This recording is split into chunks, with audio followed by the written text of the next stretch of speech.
All right, so tonight is just the night of the early 2000s canisters. So right here we have the SEBO Airbelt C3.1. Um, this I think was a maybe based on the date code. I'd say this is I think like a 2006 model, 2008, 2008. But what is there to say about this one? So this was SEBO's very first canister vacuum. Um, the C design was SEBO's first canister vacuum. There was like C1 and C2 at first. One kind of interesting thing was that the C2, I think one of those actually had a full or a partially swiveling, what do you call it? What do you call that? It had a hose that would swivel around the machine, kind of like the D4, but on the later models, on like a C3.1 like mine, the hose is fixed into the vacuum.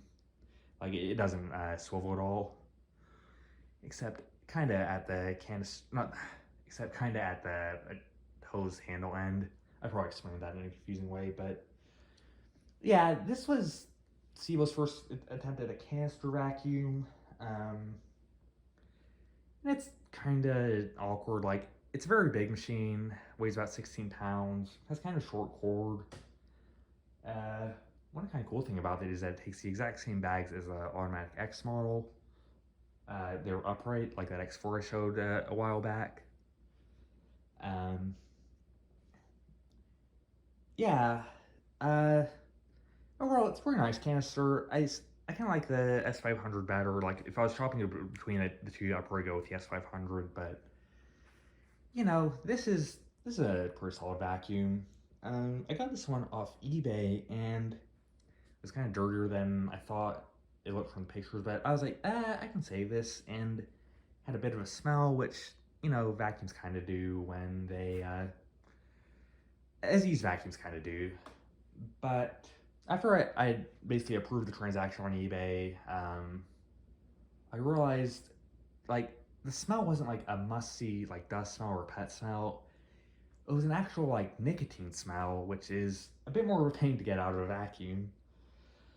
So this vacuum needed a very, very thorough teardown and cleaning. Lots of enzyme cleaner, lots of just scrubbing the whole vacuum off with like laundry detergent, Windex, you know, everything I had. But yeah, it's in good shape now. I replaced all the filters and the Airbelt. In fact, let's get close to the machine, because if you aren't familiar with Airbelts, they're a cool design quirk for these machines.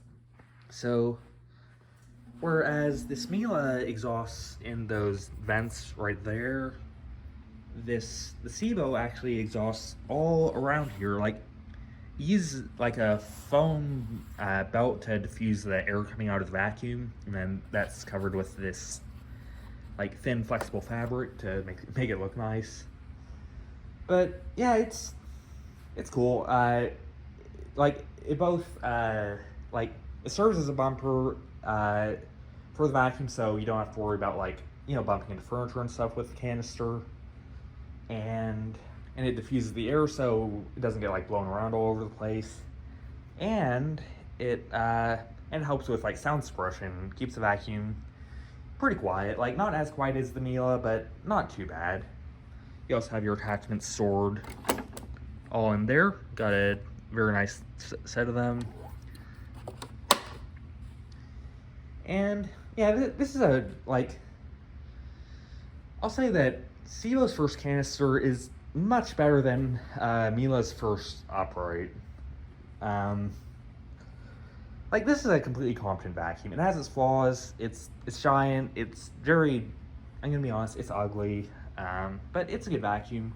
We'll go around to the back. It has these huge casters. Definitely kind of weird. But yeah, it's a big and heavy machine, and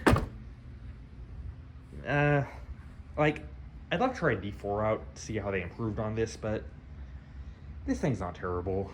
You even have a suction control here, so I'll demonstrate that.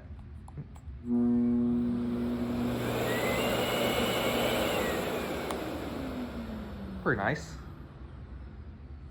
And this one, you can tell this is a later model. The earliest ones probably would have had an ETC type power head, which you see on like Windsor Versmatics and stuff like that, SEBO 350s, 360s.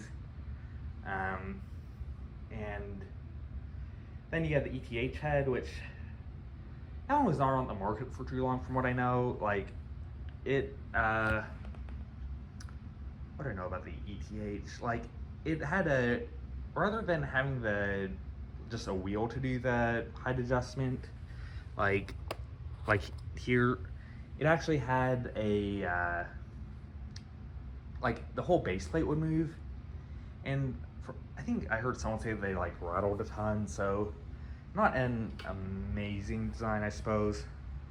Definitely would be cool to have if, actually, yeah, tell me if you ever tried an ETH. I'd be curious to know what y'all's experiences are with it. But yeah, let's test this old SEBO out, see if it still cleans well, which, I mean, it probably, it will. Like, SEBO still uses the ET2 for a reason, or the ET1, which you should get the ET1 if you're going to be using this in your home. It's definitely easier to handle than, like, the 12-inch heads are definitely better than 15-inch heads for home use. And I gotta say, I do love being able to turn the whole vacuum on and off from the handle. Like, you still have to have, you still have to have it turned on from here, but once that's done, you can basically freely switch the vacuum on and off without having to go back to the canister and get whatever, you know, suction setting you want, so it's very nice.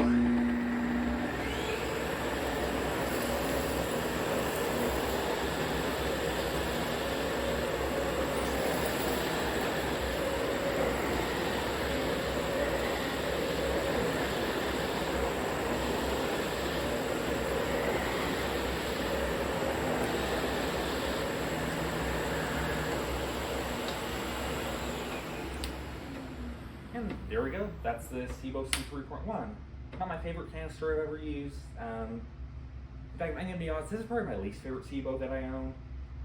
But you know, it's still a very nice machine. Very easy to work on.